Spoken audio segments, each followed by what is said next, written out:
Same thing, just in different languages. The anointed lamb. The words Jesus used here are ego, I, me. In Greek, that is, I am. We add the he in there. It's implied. But what we want to note here is that when Jesus says I am, he's not just saying I am the Messiah. He is saying I am the great I am. There is none other than me. I am. Just as when Moses was at the burning bush and he asks God, he says, "What is your name?" So that when I go back to Egypt, if they ask me, I can give them an answer to who it is that sends me. And God says, you can tell them the I am has sent you. This Samaritan woman would have known this story. So when Jesus looks her in the eyes and says, I am, the one who speaks to you is he, I am. Not only is Jesus here saying to the Samaritan woman that he is the Messiah, the Christ, the anointed one, the promised one of the Old Testament, what Jesus is saying here is he himself is God. And I think at this moment, it would have hit the Samaritan woman. Who exactly was it that was talking to her?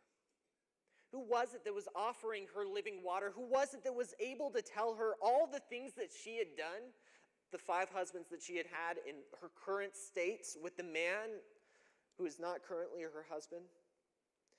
This man would have had no way of knowing any of this unless he was God himself. The very man that stands before the Samaritan woman has seen her. He's not abandoned her. He's not turned his face from her. He knows all that has happened up until this point. This God that the Israelites say that the Samaritans have no part in, this very same God knows all about her and loves her enough to provide for her spiritual needs. 27, it says, at this point his disciples came, and they were amazed that he had been speaking with the woman. Yet not one said, what do you seek? Or why do you speak with her? Notice God's incredible timing here. Jesus is working all of this together in an incredible manner. Had the disciples come just a couple of moments later, they would have never experienced this conversation between Jesus and the Samaritan woman, where not only is he claiming to be Messiah, but he is offering eternal life to a Samaritan, a half-breed, someone who's despised by the Israelites. The disciples get to experience this because they are coming back at this exact moment. But had they come back a moment too early, Jesus' conversation with the Samaritan woman would have been cut short, and they never would have had this interaction about Jesus being the great I am. And so God is working all of this together, and when these disciples come, we see that they see Jesus with this woman, and they've got questions. What's going on here? Why is Jesus talking to this woman? What is he looking for? What in the world is happening? Because this is not normal. However, they don't ask these questions. And it says that the woman left her water pot and went into the city and said to the men, come see a man who told me all the things that I have done. This is not the Christ, is he? So the woman leaves her water pot. You might ask, well, why didn't she just take her water with her? I mean, she went all this way to the well. Why wouldn't she just take that pot and head on back to town?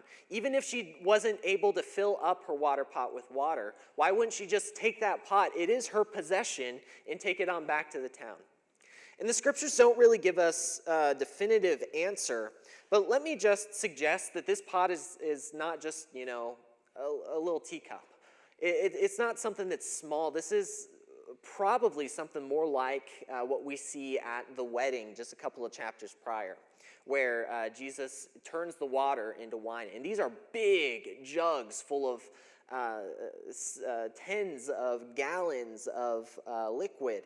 And so if she is in a hurry to get back to her town and to talk to these men, she's not going to stop to grab that water and to take it on back to town. That's only going to slow her down. And so she leaves her water pot there, and she goes to the men and tells them, this guy knows way more than he's supposed to.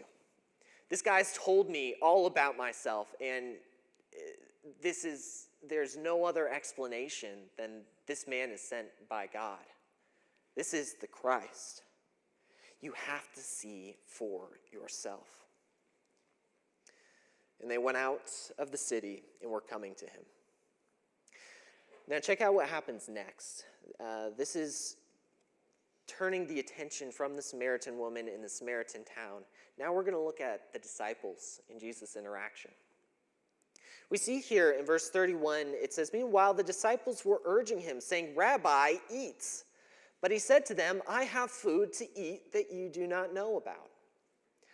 So the disciples were saying to one another, no one brought him anything to eat, did he? So look at the disciples' response here. They just went all the way into town to get food. It's late in the evening. They've been walking all day. They're hungry. They're ready to have dinner. And now we see that they bring this food to Jesus, and they say, all right, teacher, it's time to eat. Say grace over the meal. We're going to eat. And Jesus responds, I've got food. I've got food. You don't know about it. And so just like the Samaritan woman not understanding what Jesus was saying about this living water, and just like Nicodemus not really understanding what Jesus was saying about being born again, these disciples have missed the mark. They don't understand what Jesus is saying here when he says he's got food to eat. I can imagine what's going through their mind. Did Jesus get Uber Eats? What's happening? Is there an In-N-Out that we didn't know about? Five Guys? I don't know. So Jesus here, he's saying, I have food to eat, and they have no clue how he got this food. But they've missed it. They think he's talking about physical food when he's got spiritual nourishment.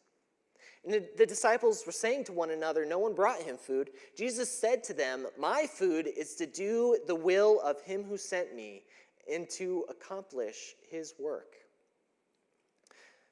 Do you not say, there are yet 4 months, and then comes the harvest?